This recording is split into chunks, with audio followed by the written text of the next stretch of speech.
Aloha kako, mahalo ka launa ana mai no kia pukana o ʻāhai ʻōlelo ola, ka lua o ʻelua e kia ana ma Mauna Kea. A o iai ua pili no ma ke kahi ano I ke kukulu ia o ia hale kiloho ku o ka TMT I ke kako ma o loa aku kia kea a me ka vaivai o nā haʻawina e kupu ana mai loko mai o ia ninu ne. A no leila, o iai ma ka pukana mua I nana ia poʻaia pili kiko I o ka ʻoihana kiloho ku ma Mauna Kea a me ka hihia o ka nui ana aʻe o ia ʻoihana ma luna o ia mauna ihiihi o kākou. Ma keia pukana, e launa ana me keia mau hoa aloha lāhui, a walaʻau no nā haʻawina e kupu mai ana a me ke ano e paʻa mai kaʻi ai ia haʻawina no keia mua aku. One of the things that this situation obviously makes clear is that there is a body of law that sets aside certain protections for Native Hawaiian rights and practices. And Jocelyn, can you start us up with what some of those foundational legal constructs might be?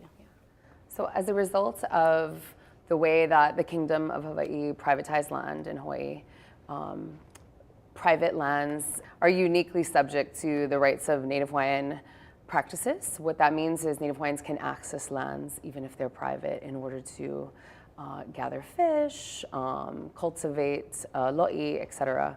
What that also means is that when planning for a project or development, an assessment needs to be done on the practices and resources that exist in that area so as to mitigate any impact to the ability of Hawaiians to exercise their traditional and customary rights. I think another important and relevant construct is the fact that Hawaii's resources, specifically our water resources, are managed for the benefit of the public. And so what that means is that the utility of our land and resources require an assessment of how it will impact Native Hawaiians specifically. Now that you're talking specifically about how these are unique or different, just to clarify, for example, our body of water law, if you will, it's obviously not the norm. So give us an example of what the norm is and what it is here in Hawaii.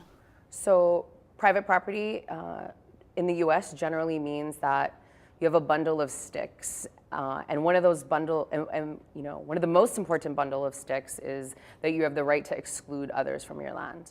But in Hawaii, because of the way that land was privatized and the recognition of the king at that time of the intimate connection of land to our people on our land, that stick didn't come in that bundle, and so that's very uniquely Hawaiian. And even though that happened in the kingdom, that still permeates the laws today. It's the foundation of property law in Hawaii, basically. So how important, perhaps, is it that there is community engagement that perhaps ensured that that body of law would continue, and more importantly, ensures that it'll continue to be applied and recognized? Right.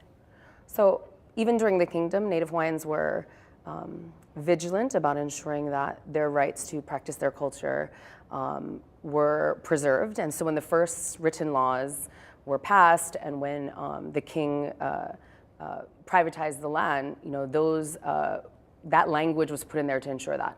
And we see that today. And we saw an uprising in the 70s over very egregious land management practices.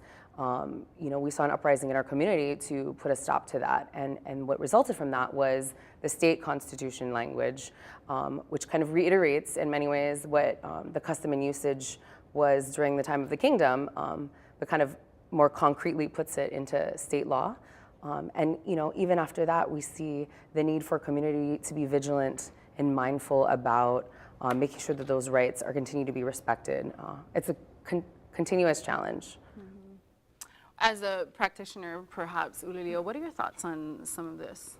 I think about that time period and looking to establish those laws early on in the kingdom and trying to think about the way we lived our life. So we can call it culture, we can call it practice, but it was the way in which people living here needed to get food, needed to get water, how they needed to honor the spiritual realm.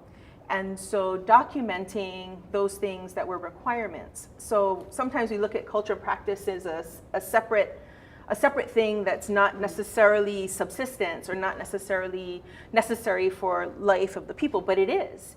And that continuum on islands, because you have limited outside access to resources, means you have that special relationship to those plants, to that geography, to those species, or to those places. If those activities hadn't existed, or we call them practices, if that wasn't the way we lived our life, then these laws, these rights, if you will, would not have been here to ensure that that continuum of how we live in this place exists or is a lesson for us. What's been your experience, if any, Drew, in terms of these concepts of how different our laws and legal constructs are here in Hawaii in terms of the demographics of the district that you serve and some of the people in that district? Very interesting point. We try to set a balance, me being on the council, coming from the land of where I represent. It's an ongoing challenge to not only are we educating ourselves of how we were growing up and re-educating of how our parents and grandparents of how our kupuna lived the land, but also educating the visitor from coming in and the people that want to live in such a beautiful place. I mean, we all live in an amazing place. And how do you balance out the needs for our culture, for our protection of our waters, our rights as Hawaiians, and the need to also create a thriving economy for everybody around us, a great living situation for those that do come to visit because we live in such a unique place.